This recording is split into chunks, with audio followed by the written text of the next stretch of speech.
Welcome back once again, cover junkies, to Fantasy February, the last episode of Fantasy February, and the show where we assemble our mates, board the ship of curiosity, and sail on an epic quest to recover the covers of truth. That's right, folks. We're back. It is the last saga of Fantasy February, and I'm so excited, to be here with my brothers in arms on this arch crusade. With you on this quest. Yes, on this quest with me, of course, is Inks, the pen wielder, Brengineer, You have my pen. the canvas bearer, and I'm the tape finder general. Welcome back, folks. And like I said, it is the last episode of Fantasy February. I hope you all have been having a great time. I have been loving this. It's been awesome. Mm-hmm. So many great stories. So much great art. It's been a true journey. And, we're going to talk about fantasy more because it's always with us, but we just wanted to dedicate this month to one of our favorite genres of all time. And every February hereafter, for as long as we are doing this program, we will be doing Fantasy February. That's right. Yeah. That's right. Quite right. In fact, every February hereafter. Fantasy February is not just a month, it's a way of life. Yeah. We live it. It is a part of us. We can't help it. Fantasy will be swirling around this show for as long as it is going, but we were just giving you a little bit more of that fantasy Tolkien cocaine that Brengineer, that Tolkien. We gave you a little bit more than usual this month. That's some high-class mithril. Hey, Pally. I got some high-quality mithril dust here. I cannot. You want this it does not align with my alignment. I couldn't possibly. For me. That's so good. All right, folks. So I'm the last. I'm the last to jump off the ship and heft my axe. And what I'm throwing your way here, folks, is it's my funny because you were the quest. first one to get done with your presentation. He was first out the gate. Yeah, that's true. He's been rearing to go on this one. It has just been this humming force sitting in our inbox. That's right. I went on an awesome journey, and I was kind of thinking about what I wanted to do, and I wanted to give a present piece of inspiration. I wanted to give a past piece of fantasy love, and it turns out I got sent in another of the trifecta for me, which is music, written word, and film. Yes. Is like my fantasy trifecta. And we have Mike Greylord to thank for our very first slide. The patch dealer. Hey, buddy. You Yeah. want a Man of War patch? Buddy, I got like 50 Man of War patches. You put one of these on the front of your jacket. Yeah, give me the patch. You're telling me what I'm gonna have to slay you with this base. You stitch these to the back of your underpants. Women will want you. Yeah, pal. So, folks, keep the name Mike Greylord in the back of your brain because you're going to be hearing from him later. But we'll get to that when it comes. For now, what happened? Here's the story. Is that we had done the Tolkien episode, and he had heard that episode, and he sent me a cover of Down, Down to Goblin Town in an epic heavy metal style by the band known as Throne of Iron. Yes, what a good name. Well, great name. This actually connects to our Vidar episode because he did a cover for a split album with Throne of Iron. With Throne of Iron, yep. Yeah, and... man, who did this artwork? So, and that's what happened, folks. So, not only did it connect with Vidar, but we also talked about Tolkien in January. So, all the stars aligned. And I had kind of wanted to do, because I love sword and sorcery, epic heavy metal. I have a couple lists, very specific lists that I have plugged bands into certain slots. So it's a big thing for me. And I finally listened to these guys, and they are awesome. They hit a lot. Yeah, they're a great time. They hit a lot of those marks. They have some kind of Gates of Slumber in their vocals. They've got these really nice twin Iron Maiden sort of sounding leads. And because the singer can't sing that great, they just drench him in chorus, and it sounds amazing. And I love it when people do that. Because a little reverb in chorus goes a long way. Yeah. It's like Vidar says, you may not be the best, but it's better to do it than not to do it. Well, yes, that is the true barbarian way. Not only that, folks, but the tape finder does not like clean vocals. I mean, I do, but when it comes to metal, I want things to be a little farty. I want things to be a little off. That's everything with you. That is everything with you. You don't want your characters clean. You don't want your you don't want your movies clean. You want the little pops and the little brains. I want mud. I want penises, and I want all the stuff totally hanging out. Consistent with your brand. Here's the funny thing about the tape finder. The tape finder likes nothing more than the fight scene in which the hero is butt-ass naked with his dingle hanging out. Covered in mud. It's my favorite. And it doesn't happen very often. He came to me after seeing a film called Eastern Promises, and there's a my scene... favorite fight scene of all time! Viggo Mortensen plays this Russian gangster, and he's in the shower, and he gets attacked by these two henchmen, and it's just his cock just flapping around as he's fighting these guys with a knife. And Aragorn's very proud of his penis. Yeah, but... it's not even that big! The tape finder... Honestly, it's a very normal penis. Yeah. But it's just amazing because it's just this primal, visceral. And you don't know how many times they had to reshoot the Warg fight. Apparently, he rode into that battle completely naked, and when he took a little tumble off the cliff. Hey Viggo, you can't do this naked. People are starting to talk. We're going for a PG, if that'd be all right. Okay, so let's try. So getting back to Throne of Iron, folks, I love heavy metal fantasy. It's one of my favorite things. Boyce, why don't you describe, first of all, Down to Goblin Town as a single. I couldn't embed the clip, folks, but I have a link to their Bandcamp, so you can go ahead and check that out. But Brengineer, why don't you describe this first one? First of all, logo is awesome, beautiful, solid logo, awesome logo. It belongs on any NES sort of fantasy game. Or a 1970s role-playing manual. It's got a sword skewering half of the iron. Classic. Great. Just great. So the image itself is fairly simple, but very nicely done. And it's simply a cave. I mean... It's a cave, and it looks like it's done in watercolor. But it's monochromatic, so it's just, it's grayscale, really, you know? Yes, absolutely. So the layout is simple, but there's a lot of love and texture there. Yeah, lots of texture. It's very effective, and because it's down to Goblin Town, it's perfect. Yeah. Because, it's that scene in The Hobbit where the cave opens up and they get taken to Goblin Town, which is perfect. So it's really cool. Lad. Oh, my lad. Well, my son was like humming that the other day because I had already watched that Hobbit like 3 times. Oh, it's the best. He's just sitting there doing homework.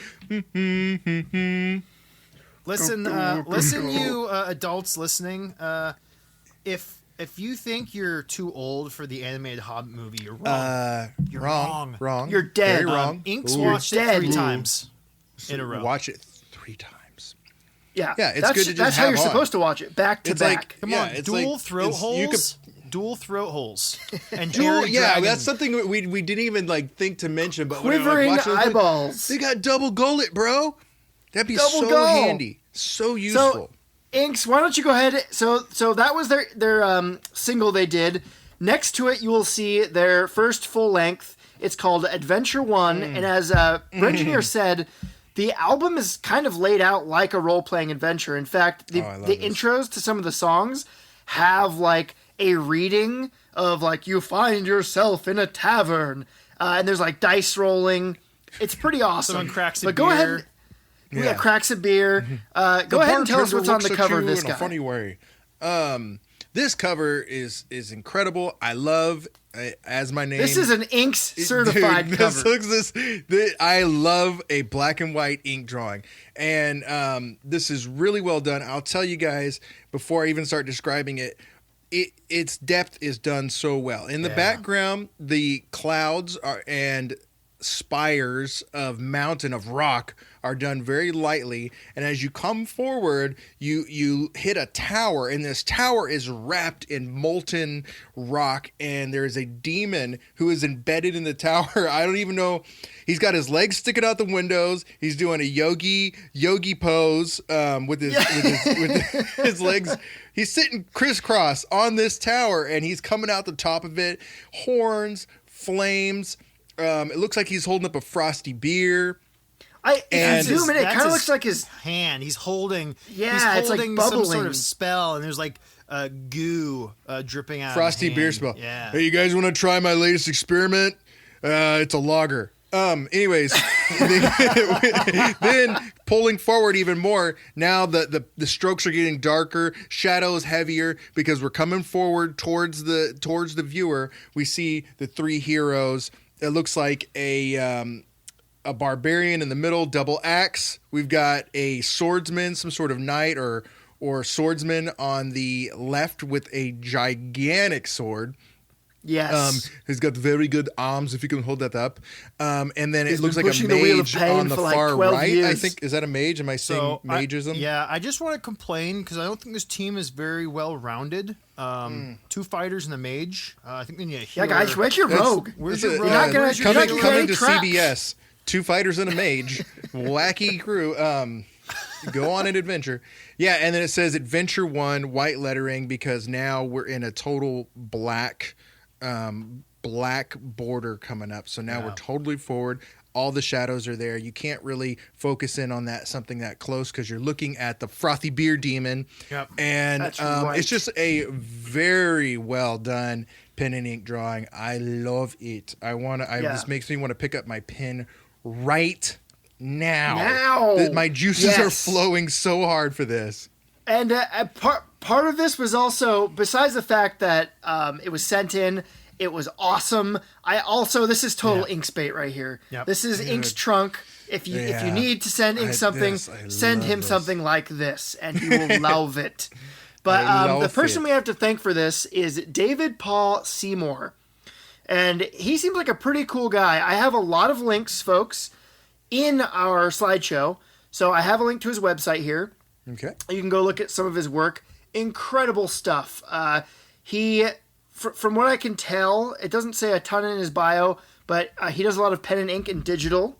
Oh. And I think that probably, like a lot of things, he might do his pen and ink sketches and then scan them into digital. Yeah, I mean, this may just be a digital inking. I mean, a lot of times it's not as fun as picking up an actual ink pen, but you can have a little bit of safety if you do your sketch, scan it in, and then ink it on the computer.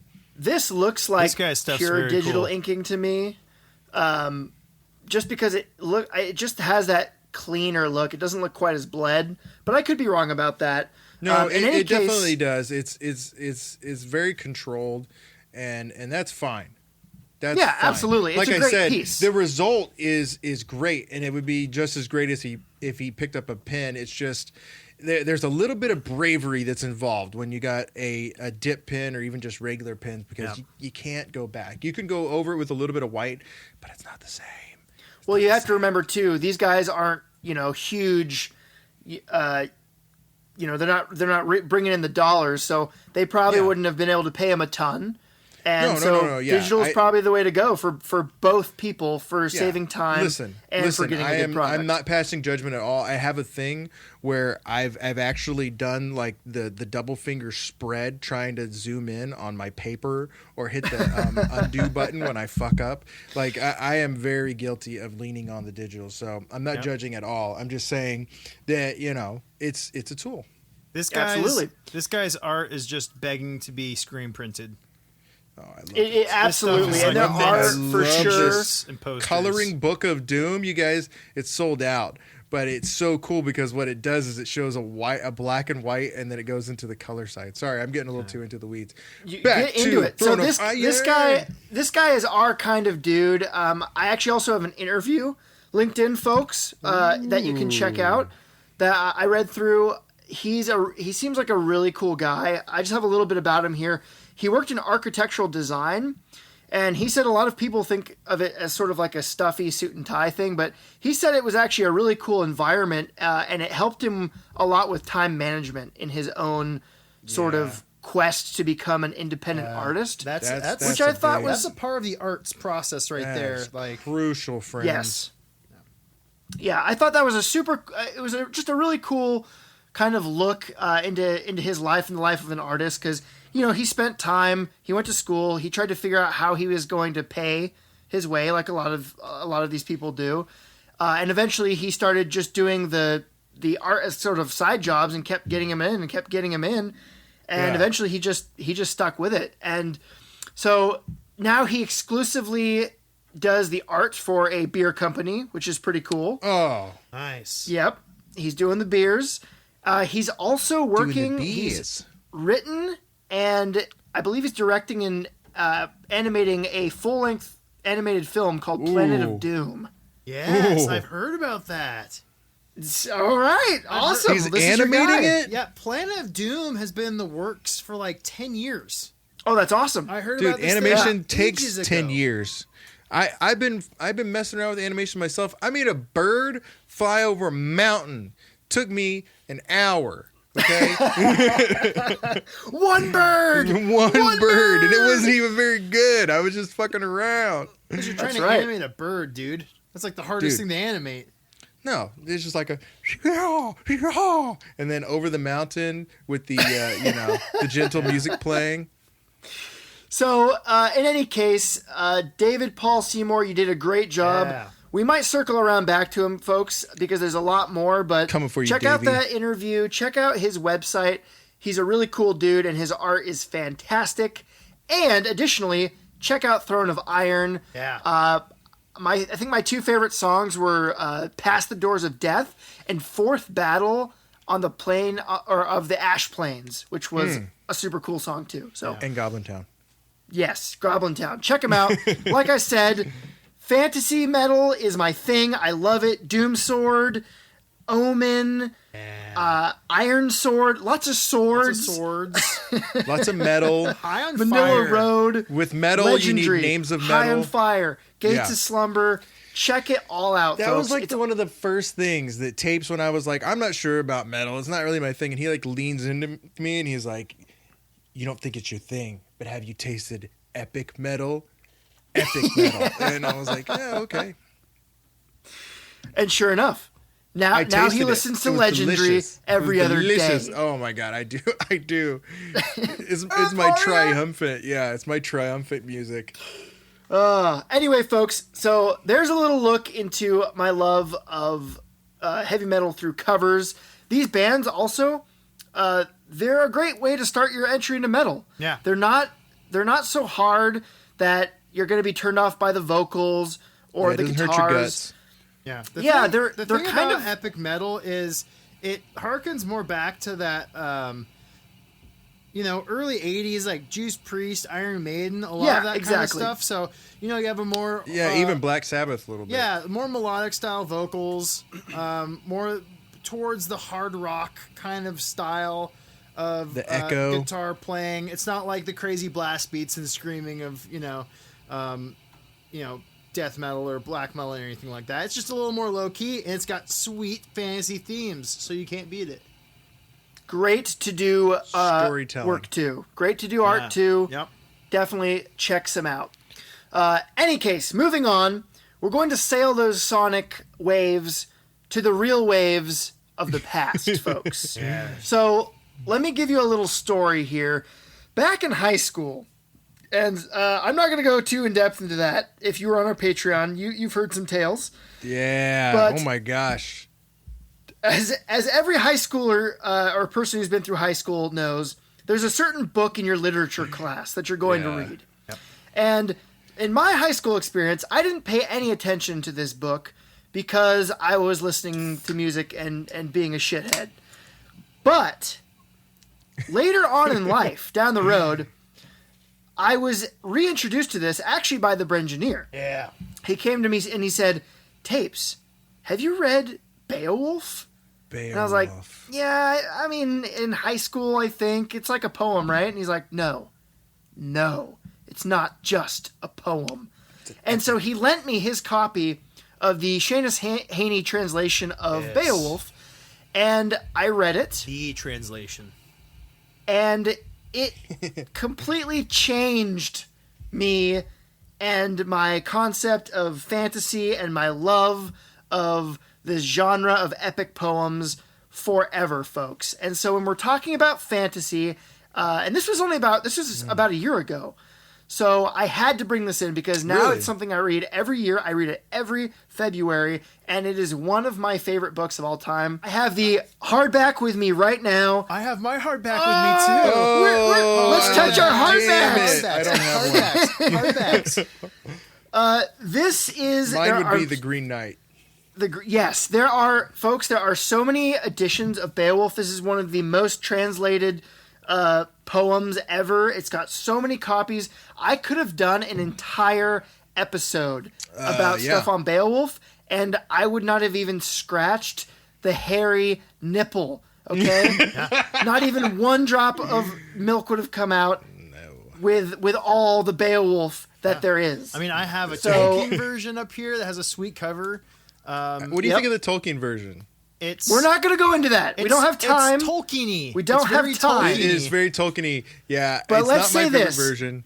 Let's say this. There are many versions. They all take a very different tact. But the one we're talking about tonight is the Seamus Heaney version, folks. And the only version. You can listen to it on YouTube if you want. But to me, it is the most grounded, solid, approachable version. Yeah. And it flows really nicely. It doesn't trip over itself. Absolutely. It really does. And let's get into this, because the other thing, when I first saw this book, I wasn't sold on the cover. I love this now. Yeah.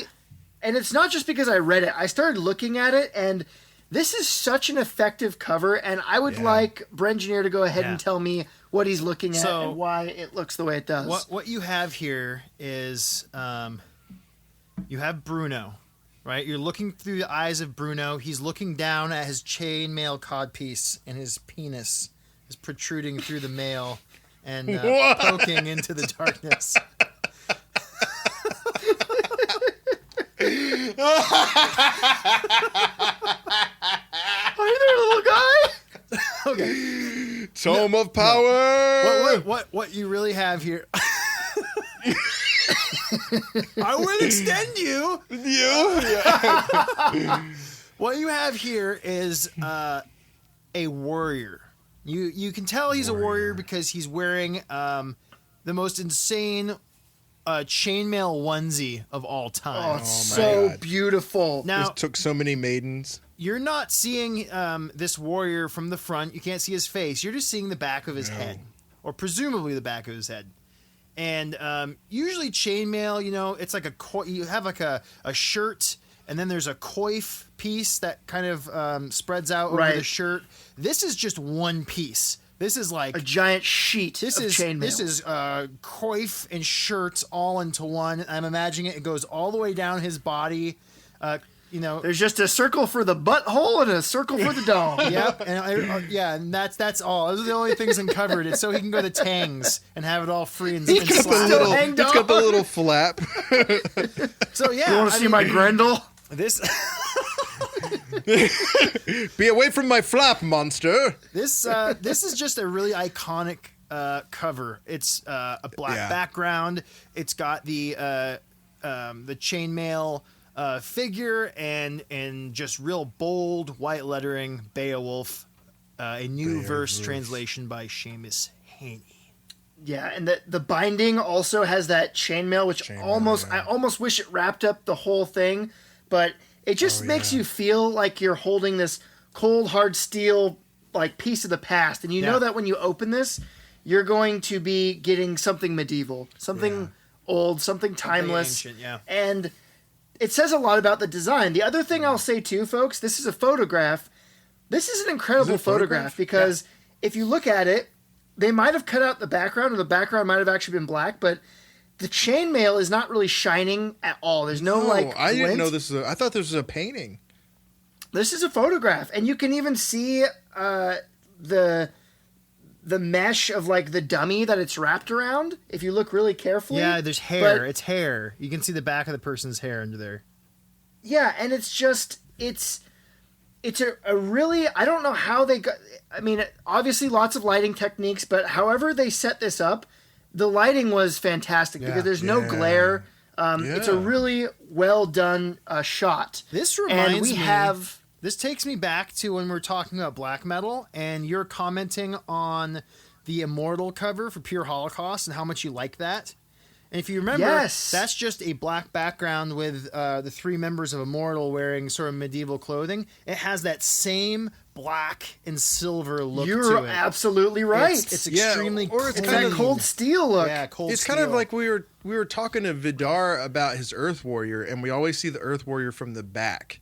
And when you do something like that, you give enough to just jumpstart the imagination, but then the rest is handed to you, and you get to imprint whatever you want onto that Earth Warrior or that Beowulf. You're almost like you can imprint yourself upon it. It's like almost you're going into first person when you have that, and I think that really helps give ownership and loyalty to the material. Yeah, but unlike say Vidar's images where you have this immense sort of landscape stretched out that the character's looking at, Beowulf here presumably is just looking into darkness. Looking into the void. And the other thing about this, folks, that I love now that I've really dug into the poem, the chainmail is a huge part of Beowulf's character. The chainmail is referred to so many times, it saves his ass around every corner. It's basically, it's basically who he's married to. Which is funny because chainmail, you just need a good thing of chainmail. Chainmail isn't the best armor. I mean, it stops you from getting slashed. If someone's going to hit you with the edge of a sword, your sword will probably not cut into it. You'll get a hell of a bruise or whatever. But if you get hit with an arrow or stabbed real hard, that chainmail does nothing. Well, not this chainmail, brother. This chainmail will stop you from getting crushed. It'll stop you from getting pierced. It'll stop you from getting lit on fire. Tested by Beowulf, blessed by the Lord God himself. It doesn't save you from Dragon's Flame, does it now? Nothing saves you from Dragon's Flame. Yeah, you got me there. You got me there. Right. It's not flame-proof, but it's still it's a great bargain. Yeah. So, I mean, it's always thought it was like an afterthought. Like you just put the chainmail on, then you put the real armor over the top. But I would imagine that chainmail is probably the hardest thing to make in a warrior's ensemble. Probably. Well, it just takes the most time, I think. If you folks go and watch the Lord of the Rings documentary, there's 2 people that made all the chainmail for that. And they just sat in like a sweatshop and burned their fingertips off. Yeah, I made chainmail. It was kind of like, I remember one of our friends was making chainmail and it became the cool thing to do. And he would take it, he would coil his own wire, cut off the rings, and just make it. See, that's nuts. And then like 5 of us started doing it. So we'd be sitting there in like our language arts class. Chainmail necklaces, chainmail underwear. Who wants the chainmail? tingling of our chainmail, and then we'd shove it into our books, and the teacher would come around. It's a true story. I imagine that's a big thing in Texas. I got hey man, where'd you get that chainmail shirt? Hey man, hit me square in the chest, not right there, but like 2 inches over, because I'm not done Try and cut yet. me with your sword. I need 3 more third periods in order to hit me right here. The problem with that stuff's not going to work in Texas because it doesn't stop bullets. So I mean, that's right. That's true. That's true. It's not all about this chainmail. bullets. This chainmail is double secure. So, folks, we have Seth Rubin and Cynthia Krupat to thank for this.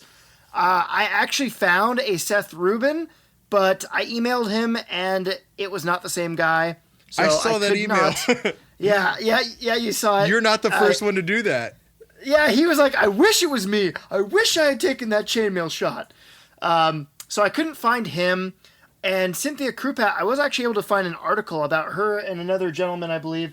And it actually talked about how they were responsible for basically reinventing a lot of the modern design of poetry book covers. Interesting. To kind of bring them in and that's going to be a good deep dive.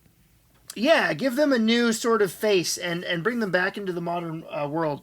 And it was really cool. It didn't give a lot specifically about them, but more about sort of their approach and sort of how it was important to bringing back these books, which was really cool. So we have them to thank for this awesome presentation and this amazing book, which I'm holding. But I think we have to go a little deeper into Beowulf, folks, because not only is this an awesome cover, but the story itself is worthy of a little mention. So if you go down here, you're going to see the man responsible. Is that old Haney? You're going to see the Welsh Bernie Sanders over here. But instead of mittens, he's got a armored helmet on his hand. So imagine Bernie with his hands crossed, that meme that everyone's seen by now. But instead he's got helmets. God, he's so proud of that. I'm gonna make fantasy accessible to everyone. So yes, we have a picture of Seamus Heaney here, and next to him, the original manuscript for Beowulf. Seamus Heaney, folks, was an Irish poet, translator, playwright. And so he's the Irish Bernie Sanders. Oh, my bad, yes. For some reason, I was thinking he was Welsh. He's the Irish Bernie Sanders. Hi-ti-di-ti-di. Yeah. But the name like case, Seamus Heaney, he could only be one. There could be only one place he's from. There can only be one Heaney here. Yeah. So he is a very renowned author, poet, student of myth and lore.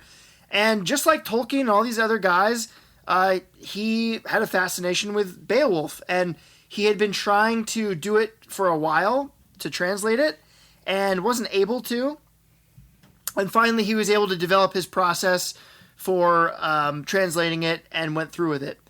The poem itself is a pretty big mystery. It's possibly a combination of different myths and stories. It was possibly handed down word to mouth. So sort of through bouncing back through different regions, it could have landed that way.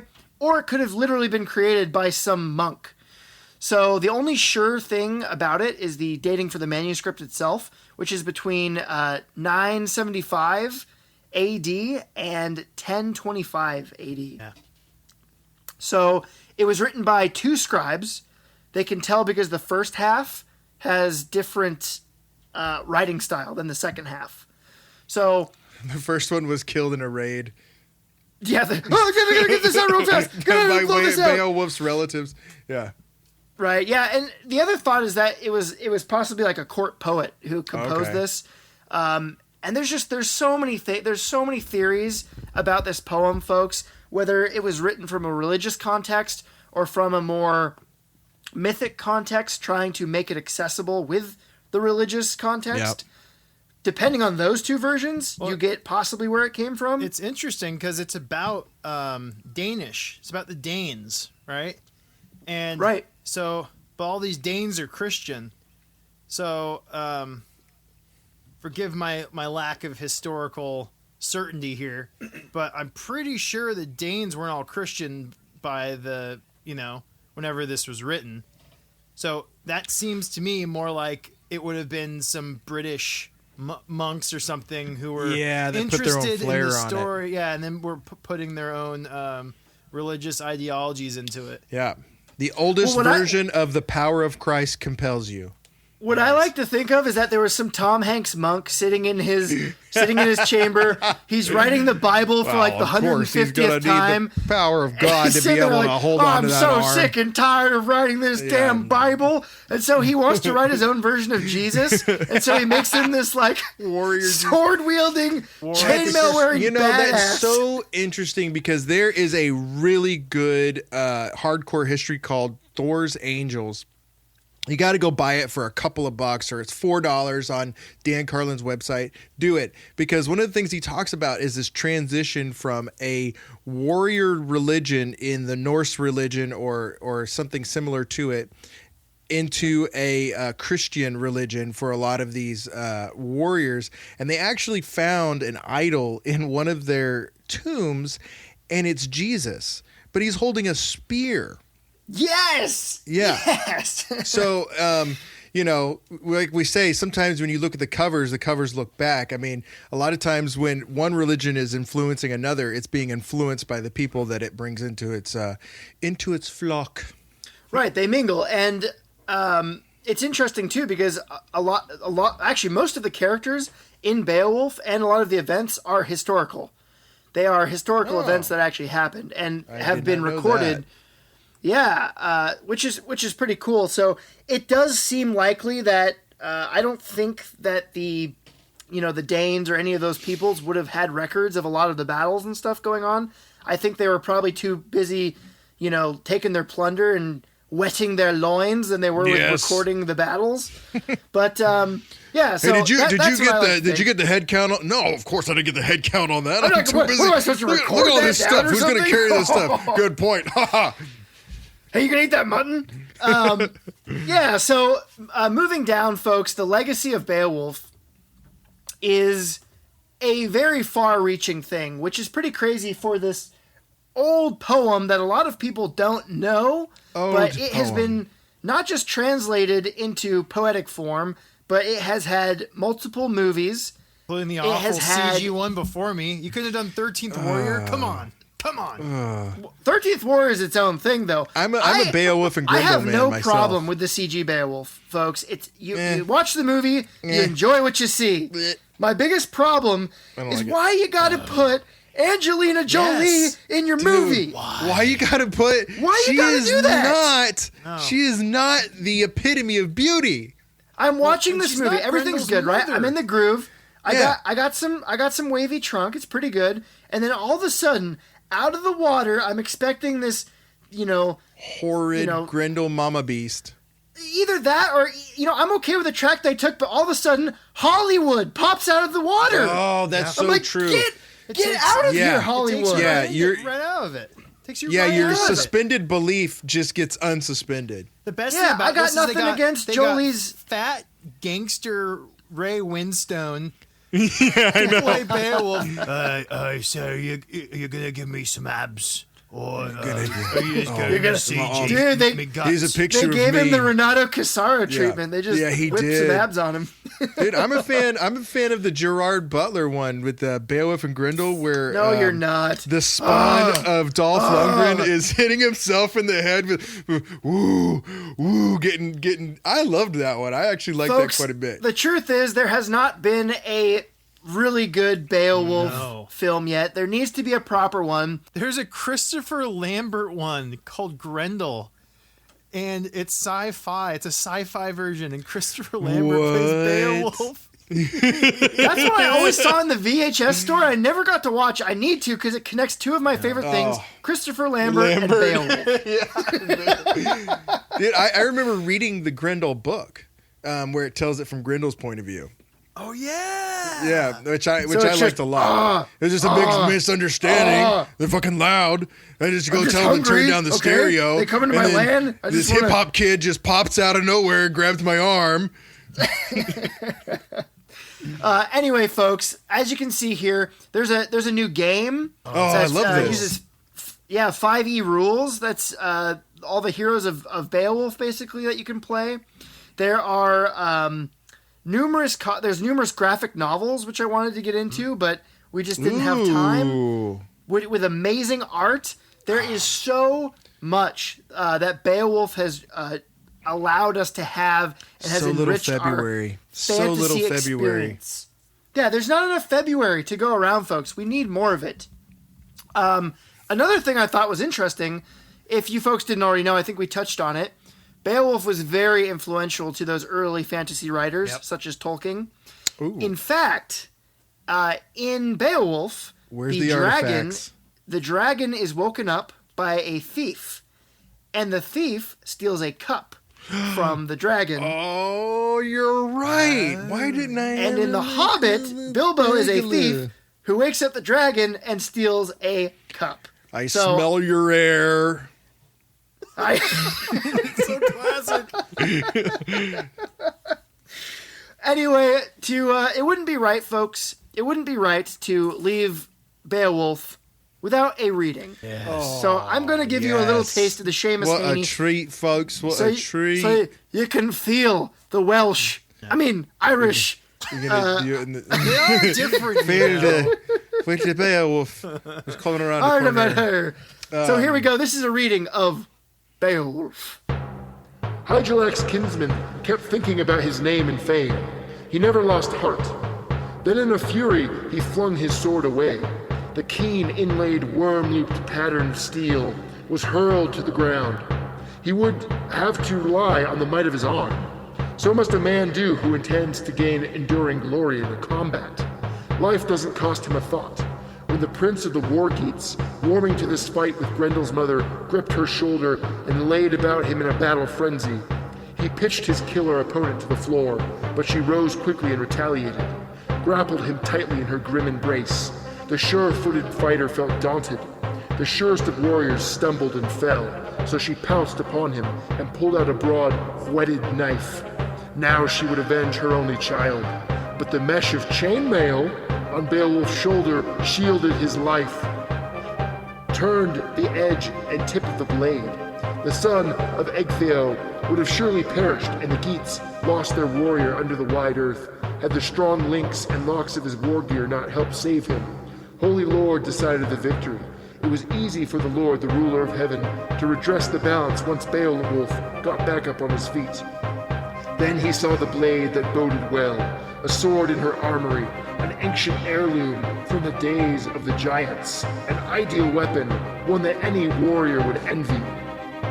But so huge and heavy of itself, only Beowulf could wield it in a battle.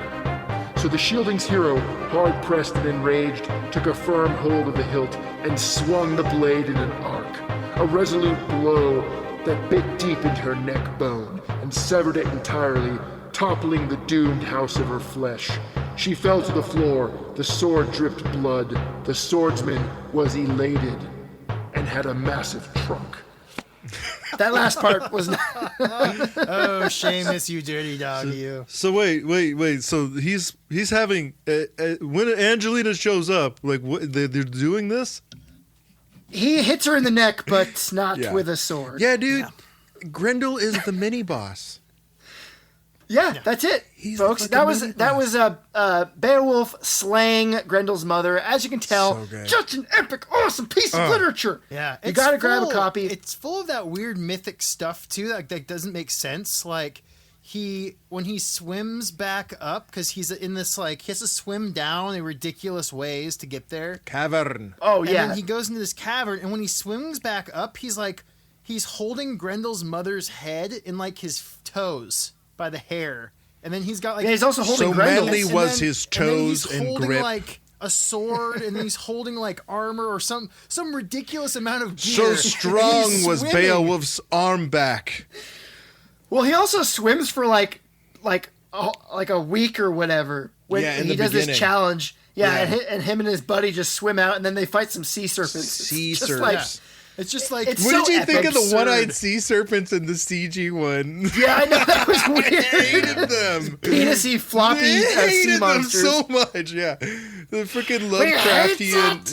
Anyway, the final thing. Don't knock so very much. If you want a fun version of Beowulf like you've never seen before, first of all, you can read the book by Michael Crichton, Eaters of the Dead. The idea of that book is it creates a false but sort of realistic way that Beowulf could have happened in real life, and they made a movie. Well, it's based off an actual manuscript as well, though. No, it's not. That's a fake manuscript. So get this: he really, yeah. So Michael Crichton wrote this fake manuscript and annotates it in his book as if it's a real journal. What a badass! He did the Necronomicon. Yes, he wrote. I this feel thing like a dingus. That's so cool. The journal entries are from this Islamic man who goes as an emissary. Ibn Fadlan. Ibn Fadlan, who goes up to the north as an emissary to the Northmen. And anyways, the following events fold out as if it was from the Beowulf story. Yeah. And the movie is so epic, folks. The movie's awesome. It's not good. It is good. It is one of the greatest movies ever made. It's highly entertaining and enjoyable, but as far as like, is this a good movie? Like with reasonable story and character development, all that sort of stuff. Antonio Banderas plays a wonderful. I was about to say, hello. Plays in this I'm man. always making sure to praise Allah. Okay? The problem is, again, rising It's out so of the water smoky. is Hollywood. I know, and Antonio Hollywood's like, Banderas hey, out of the movie. pal, we need someone brown. We need someone good looking and brown. Let's say, hey, Antonio Banderas. I want Wesley Snipes. Wesley Yeah. Snipes. No, Yeah. not Perfect. Islamic enough. That would have been better, honestly. That's Anyway. kind of more believable, yeah, because there's the Muslim parts of Africa. The last thing, what Brent Engineer really meant to say, folks, I did add a link to a awesome 1988 animated video of Beowulf that you can watch. It is the coolest thing I've seen in months. So you have to watch it. It's about 25 minutes long. It is so freaking amazing. Oh, check it out. The animated, yeah. When you have time. Yes, check that out. Slime Grendel. So, Slime Grendel. Moving on to our final entry, folks. Oh, man. We've done the written. It's time to do the visual. Now, I also went to the library VHS store. Yes. And there were many things I picked up, including The Hobbit, including Return of the King. Yes, lives in libraries. But one of the other things that lived in the library, one of the most beautiful, mustard yellow, classic pieces of fantasy ever, is what you see before you, which is the 1963 Jason and the Argonauts, folks. So Inks, good. Inks, tell the listeners what they are seeing. All right, so we've got Jason and the Argonauts. It is a mustard yellow background. It's because of the golden fleece hanging from the tree. So it's depicting the scene where the golden fleece is guarded over by the Hydra. And it's More got like this a golden bird shower, hydra. right? It's a cool color composition because you've got the golden fleece making everything gold, and then the Hydra, it's super cool blue colors, yellow eyes. The Hydra design is awesome. And then in the foreground, we've got Jason and Medea, right? Medea, and they're looking up disgusted at the prow of the boat that's watching them as they're just trying to embrace. They're looking disgusted at the gods as they We're trying to do this right now. Everything throughout. What is the there? movie. Something behind me? Leave me alone. They're done pretty well. They're very golden. They're mostly gold, tan, and dark in the black. The most disgusting thing about this is the what is the color? Or is that tree foliage? So, what color is that? It's like faded green. The thing It's like about washed this out image is it's really well done, but the color palette is such that it makes it look unphotorealistic. Like, it almost looks like one of those photos that have been colored with pastels. You know, they used to colorize pictures back in the day. And so I don't know if they're going for photorealistic. I mean, it That's almost kinda looks what it like... looks It looks like a It looks like storybook someone- to me. It looks like Aesop's Fable storybook. It looks like got- someone splooged Easter on It's it. got that, It's And got just that rubbed it all over the eggshell, front. The pastel, color to it. Dude, this is It's- totally Easter. Yeah. The Easter bunny just laid an egg right on top of it, cracked a juicy egg right on top And then of the it. Jason and the Argonauts text just doesn't really fit that well for me. No. They could have gone a little bit more minimal with that, but instead it's got that white fucking drop shadow. Shadow. You need to That being stop said- with their white drop shadows. There's it only a doesn't few bother ways me that like works, and this does not work. It doesn't bother me. As a like that. kid, folks, this work. just, like, Blew my mind. charged my brain so hard. There was all these serpents, Yeah, and there's a guy, serpents, and there's going to be monsters. monsters, And I had to have it. When Poseidon. And this movie is so this Fat Poseidon. This movie is so badass, folks. And I had to discover. I spent a lot of time looking to see who did this cover. I could not figure it out until I actually found a resource. And funnily enough, it was a site that was selling the DVD, and I actually had the link. I have the link in here, but for some reason, the page has these amazing blown up shots of the cover, so you can see it in really high detail. But if you look underneath Jason's arm, there is a signature. I see it. There's a signature. Look at it. There it is. Yep, and so I did the Rudy Obrero. I was able to cross-reference the signature. Corey Wolfe. Did a great job of signing his name, folks. Corey Wolfhart. And Corey Wolfhart. And why don't you guys pull up his website real quick? I'm going to read straight off his bio. He's got a great bio because it's like the most detailed bio ever, but this guy's art is the cheesiest shit I have ever seen. Corey Wolfe. And he spells it Corey.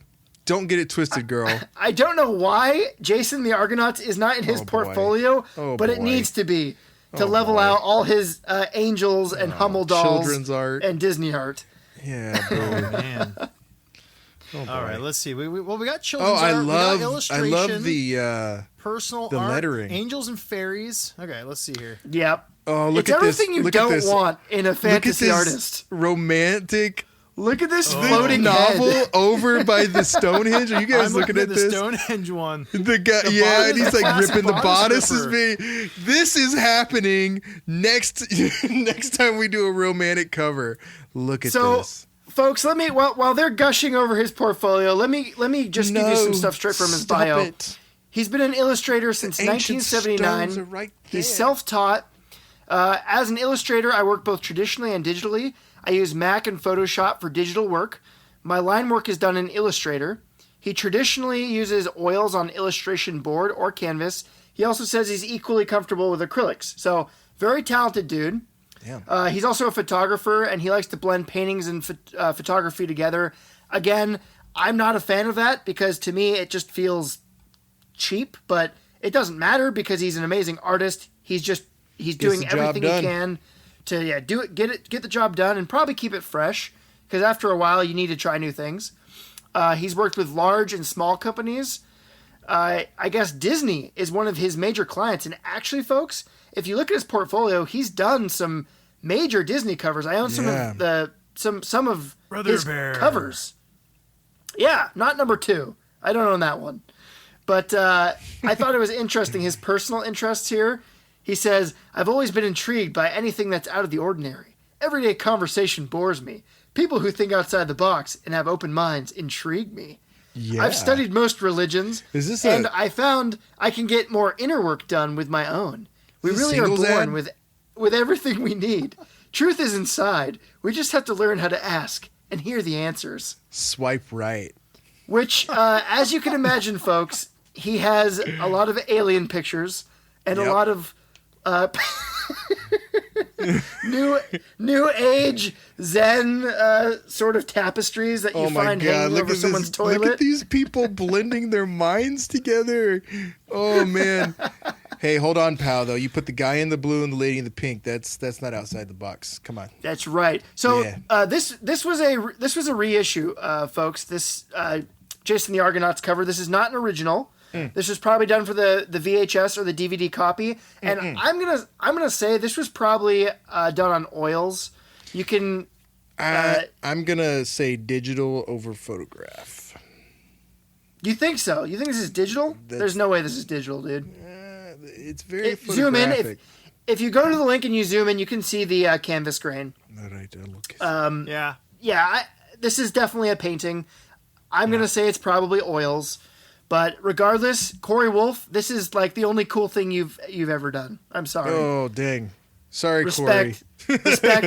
I'm sure you've done more, but your portfolio doesn't show it. It's all like sad child's art. And what's that store where you can buy snow globes? Listen.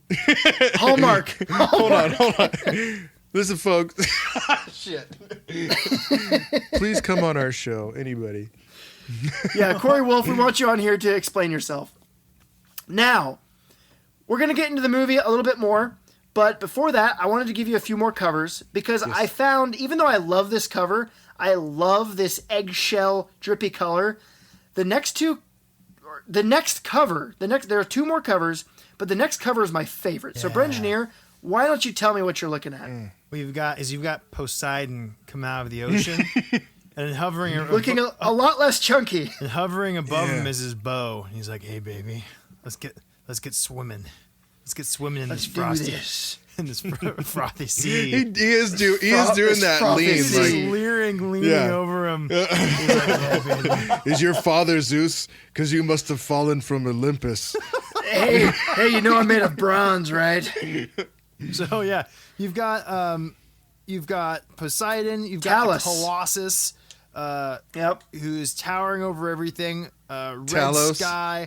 He's got some of that red sky reflecting off his hunkalicious, ripped chest and abs. It's cool though because he looks like he's made of liquid metal. Yeah, you know? He looks like a statue, a poured statue. Right. And then you have these harpies coming down out of the sky to attack the ship. And then you've got a tiny little Jason, titty birds, up in the prow of the ship, and he's like, "No, get back, ching, ching. Get out of here, titty birds." Yeah, that's right. The harpies. There's harpies in this, and they just.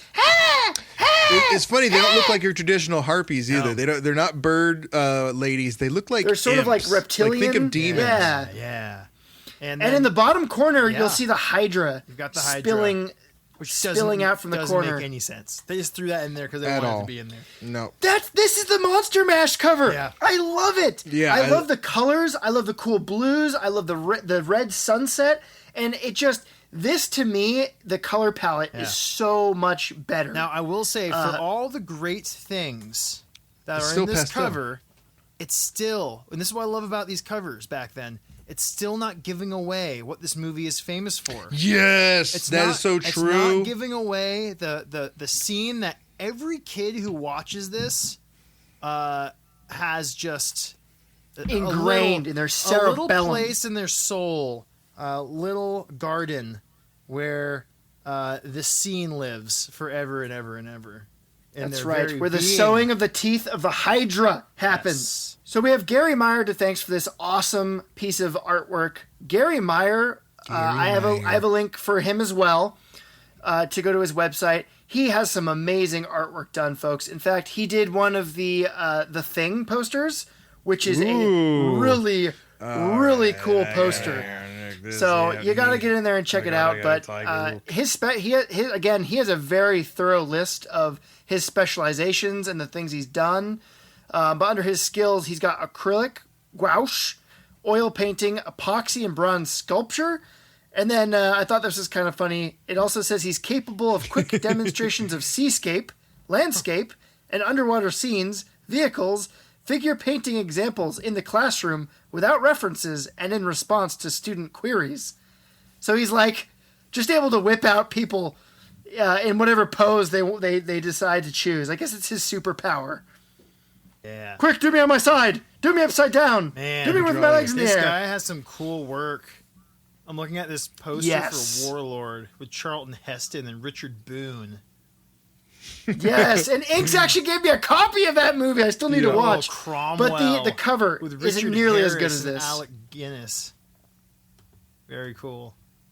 All right. Yeah, so a pretty legendary artist with a lot under his belt. I'm sure we're going to come back to Gary Meyer, folks, but definitely check out his stuff because he's a very talented guy. And yeah, I think honestly this is probably my favorite cover for Jason and the Argonauts. It gives such a feeling of adventure and mystery and that fantasy that you really want to grip with both hands and swing around the room. And next to it, finally, we have the original theatrical poster, folks, for Jason and the Argonauts. Yeah. This is not my favorite poster. This is not my favorite poster. It's not my favorite cover. Ever. It's pretty bland, but it's definitely a poster of the time. And this was done by another pretty famous artist named Howard Terpning. And I have his link in there as well. He's done some biggins. Yeah, this is the guy I was looking at before. Lawrence of Arabia. Yeah. Gone with the Wind, right? Dr. Zhivago, Gone with the Wind. Oh, he did that. Oh, yeah. Look, here it is. Yeah. Warlord. That's what you were talking about. Howard Terpning's a big boy in the room. And the Jason and the Argonauts lettering is awesome in this. But again, Howard Terpning... Awesome. How did he crap the bed with this Jason and the Argonauts one? This isn't even close to as good as these other ones. Like, these other ones are all masterpieces. This looks like a camel to me. This looks like this is easily a camel. This is easily a camel. This is a classic camel. Let me explain this. You've got those damn humpers. Yeah, you've got, it must be Talos with he's the main body of the poster. He's got his sword up. He's looking all rusty. And then in the middle, you've got different scenes from the movie. And this is classic Camel, where you're working with a committee and they're like, well, what about the scene where Poseidon holds the cliffs back? And hey, what about that one scene where he's carrying the girl out of the... That'll be good. Can we get some of those booby birds in there? Yeah, I want some of those in there. And so they're trying to create something for everyone. Yeah. And when you do that, you create nothing for anyone. Remember that, folks. And it really takes away from the art. You can't have it all. You need to lean into the right thing and just go for it and just throttle, pedal to the metal, drive that way. You can't split yourself in so many ways, because then you get the hamburger, teriyaki, taco lasagna cheeseburger, that is this poster. Taco lasagna. Yeah. You know, well, and the problem is, folks, you're a producer, like, you hired the person for a reason. You looked at let them do their job. You looked at their portfolio. You looked at their stuff. You thought it was good. So keep your digits out of their work and let them do their job. Yeah, stop molesting the camels. They were not meant to be humped by you. Leave them alone and let them roam the desert. They will make good things. R-rated black cauldron. Yeah. Where's my R-rated Conan the Destroyer? Conan the Destroyer. Give us a Conan. And the thing about this poster is, too, folks, it might have been... Obviously, they slopped these photos, or I think they're actually paintings, in the center, in a column, right in the middle of the piece. You know what? This may have been... He may have done a bunch of mock-ups, a bunch of thumbnails for them, and they were like, let's just have it all, baby. It's a buffet for the eyes. And that's right. These are probably mock-ups. Good. That's right. So we have Corey Wolfe, Gary Meyer to thank for these awesome pieces of fantasy imagery that really suck us in and just really make you want to watch the movie. And the movie, folks, delivers hardcore. And we have to talk about the reason why. And the reason why is because of this gentleman in the next slide. The house boss. The house boss. Welcome to the pocket. We gotta talk about... Put the house bouse in your pocket. We're gonna take those pinched down little shining eyes. Yeah. Those little, like, the little gleam of his eyes that's going in the Bringineer pocket. I just want the gleam. Just the gleam. I kind of want his sad smile. Like, I've had a good life. The eyes and the sad smile. I'm dying. This is actually his model. Every frame. They took his body and just put him over a big caricature so they can like animate him. In his will, he actually wanted a maquette skeleton to be added into his body so that they could stop motion him. The hoss is still alive. Oh, Ray. Anyway, folks, there are a lot of Ray Harryhausen films that we are going to talk about. I'm not going to do a super deep dive, but I am going to talk about a little bit about him because we have to. He was a visual effects designer, creator, writer, and film producer. Master. He's born in 1920 and he lived till 2013. So he was still a recent entry. Yep. He lasted for a while. the house boss was giving us his sauce for a while. To keep those tendons sharp by molding skeleton bodies over and over again. Well, like we just said, he was the first Terminator. You know, he lived so long because they kept replacing his parts, and it was fine. They just had him on a little thing. And then he sank into the molten lava with the thumbs up. So, he forged a stop-motion technique called dynamation. And I don't understand it completely. Dynamation, the way of the future. Wow. As I understand it, basically what you do is it splits the foreground and the background, creating sort of 3 layers, 3 dimensions. And then the animated being was then put in the center, and then the background and the foreground would react to it. So they were able to basically splice this thing together and create these really, like, flawless, real-looking creatures in these movies. Pretty real for that time. It was amazing at that time. And Jason the Argonaut still blows me away, folks. It's pretty incredible stop-motion animation. Yeah. He came up with the technique on a film called 20,000 Fathoms. And I thought this was interesting. I guess the house boss and Ray Bradbury were really good friends. Touch tips. Yep. Yeah, wow. And that movie, I guess, apparently Ray Bradbury had written a story that was very similar. So they actually ended up buying the rights to his story to avoid any copyright infringement. Which was like, Ray was like, "Hey, buddy, you want to make a buck or two? Hey, look, if you whip up a story real quick, we can have this deal done by Friday. We can have that copyright thing nailed out." You know, you mentioned the sewing of the Hydra's teeth, and I'd seen all the Sinbads. I'd never seen Jason the Argonaut, and I was watching that today, and I was like, Hydra, I don't remember Jason, because I like mythology, and I don't remember Jason fighting a Hydra. And it's funny because now people, because of this movie, they think that is how it is in myth. Like, if you look it up online, it's like, that is how it is in myth. That's how it is in myth is made now. There. And it was actually... He was a human puppet. He lived forever. Well, that was from... It was a melding of these different mythologies. So the Hydra was from Hercules. The sewing of the teeth is the dragon that Cadmus kills, and he sews... Here on Myth Decoder. Yeah, sorry. He sews the teeth to make the Spartans, the Spartoi. And then later on, Jason has to sew them. I wish I had a Spartoi with me sometimes.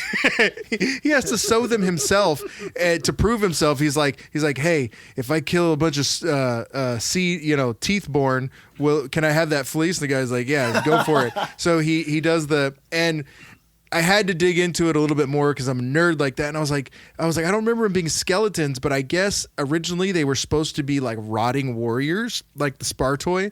But Ray was like, hey, how about skeletons? And apparently that really he likes skeletons. He likes skeletons really a lot. Skeletons. And the other thing is it kept them in their ratings. Because if you have skeletons being stabbed and fought, you don't have your rating gets to stay at a more kid friendly level. Well, there's a lot of fun stuff too, like his sword gets stuck in one of their ribs at one point. Yeah, you can do fun stuff. They reassemble. Yeah. The skeleton scream. So good. It's the same as like the harpy birds. Yeah. So folks, our last slide here, you can see a couple of the creatures. This is just everything to a young boy. Yep. Or this is just like, this is a little seed inside of me that just explodes every time I watch this and fills me with so much creativity and inspiration that it leaks out and makes weird smells. Okay? There are skeleton warriors. There is a Hydra. There is... Poseidon comes out of the ocean. There is Talos, and they kill him by uncorking his ankle plug. Yeah, his ichor comes out. Yeah, that's the ichor. They drain his oil.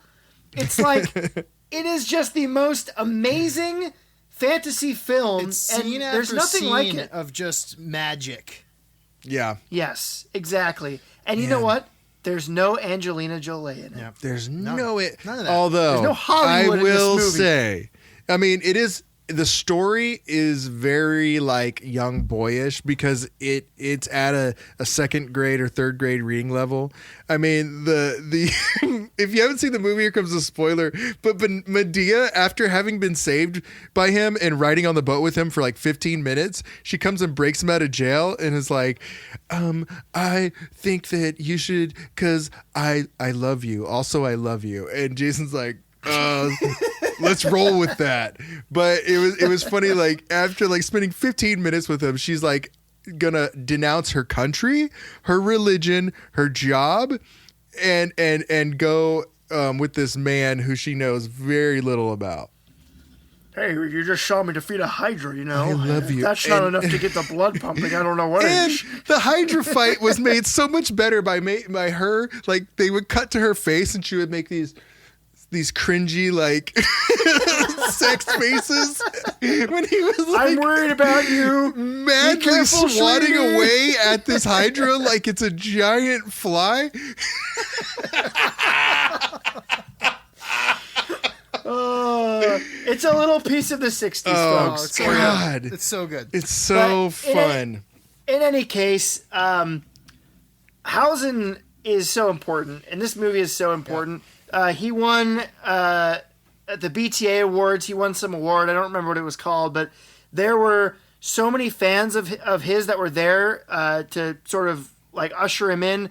Tim Burton, James Cameron, Joe Dante, Terry Gilliam, Peter Jackson, Nick Parks, Steven Spielberg, Guillermo del Toro, and just a ton of other people were there all those to just people. basically... All those people Those are like are all responsible That's in the For- cover hall. Yeah. everything we love, and it's because of this man. These glinting, this little glint of eye that you want to put in your pocket. Yeah. This man was responsible for that, and these covers were the portals for me to get into that movie and just wedge myself in there and huff the essence of fantasy, folks. And so my honest request is that you would go and find your own heavy metal adventure. You would go find your very own Beowulf and go find your very own Jason and the Argonauts. Yeah. Or just do the ones that you've seen here. Yeah. And just cuddle them close. There are and let them take you on an adventure. There are hidden gems. There are hidden gems. fantasy gems that might not be very good, but You have to go. treasures. Barbarians. Go to the dungeon. The barbarians. Yes. The Deathstalker movies. Yeah. The Sword and the Sorcerer. Yeah, we'll be back. The Barbarian Queen, which is a revolting movie. Oh, man. That's a big one to talk about. Conquest by Felucci.